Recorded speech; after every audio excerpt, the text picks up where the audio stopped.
Hello and welcome back to All About Community. Again, my name is Robert L. Harris and I am your host. When we went to break again, I was talking with Dr. Michael Lenoir, who is a national leader in the not only in the health arena, but also a leader among leaders, former president of the National Medical Association, and on and on and on.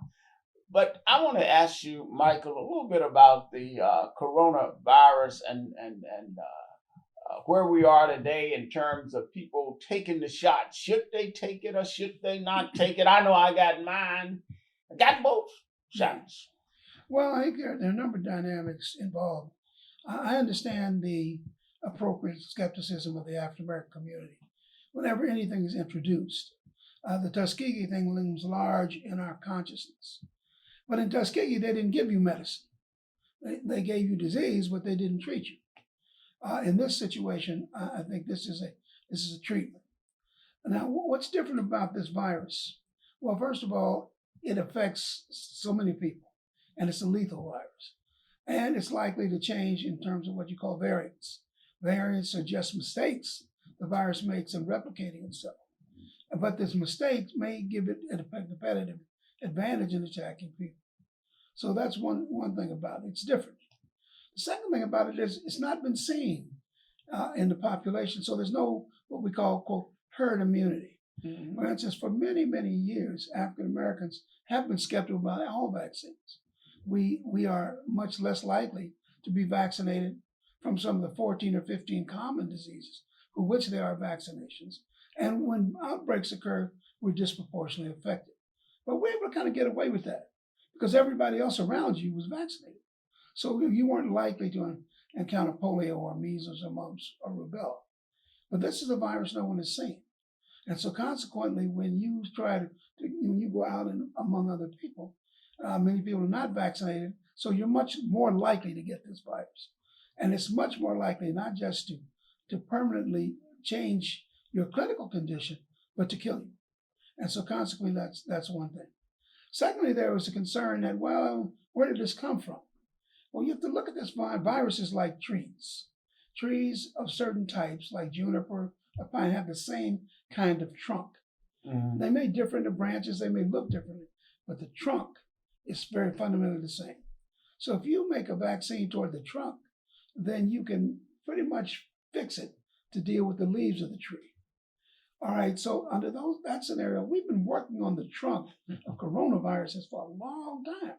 This is like 10, 15 years. SARS and other viruses that were coronaviruses, we've been looking at them for a long time. So that when it came time to tweak the vaccine to deal with the coronavirus, it wasn't as hard as if this was something we'd never seen before. So consequently, the vaccine was made more quickly. It's a different kind of technology. We don't need to get into that. But at the same time, it is protective.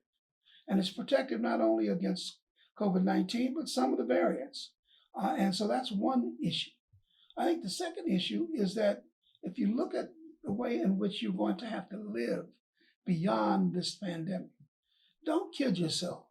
You're not going to be able to go to all these venues you want to go to without showing somebody you're vaccinated. Now, that's a good one.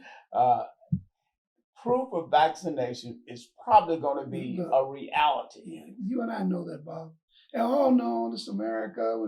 You just wait. Freedom of expression and freedom of this. You wait getting on a plane, going to a large religious service, going to a concert, kicking back at Yoshi's. Those days are over unless you're vaccinated. And it makes a lot of sense to me. Yeah. Because why would I want to socialize with you? I've been vaccinated. You haven't. I mean, come on. Yeah, well, why would I put myself at risk? Well, I think that, and I understand skepticism. But how much information do you need to make a decision? And I think we've been a little bit too tolerant as members of our own community with people say, I'm not going to get the vaccine because that threatens you, that threatens your family, that threatens your older relatives. And if you look at how long it took to reach herd, if you're waiting for herd immunity, you're going to be waiting you must believe in reincarnation. Because we had polio vaccine 50 years before last year, the last case of polio was diagnosed in the world. Wow. And so consequently, the fact that the concern you have about it being too quick, I think that concern has been mitigated. I think there are these cases now with the one-shot J&J vaccine, but the chances are 6 in a million. Right, But right. there's several things that happen with a coronavirus infection.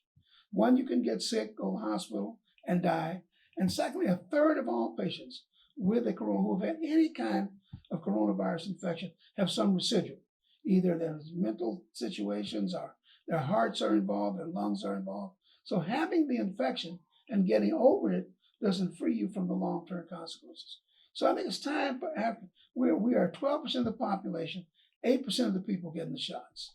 So even in the most high-risk group, 65 and over, there's still 45% of the population in that group that's not vaccinated.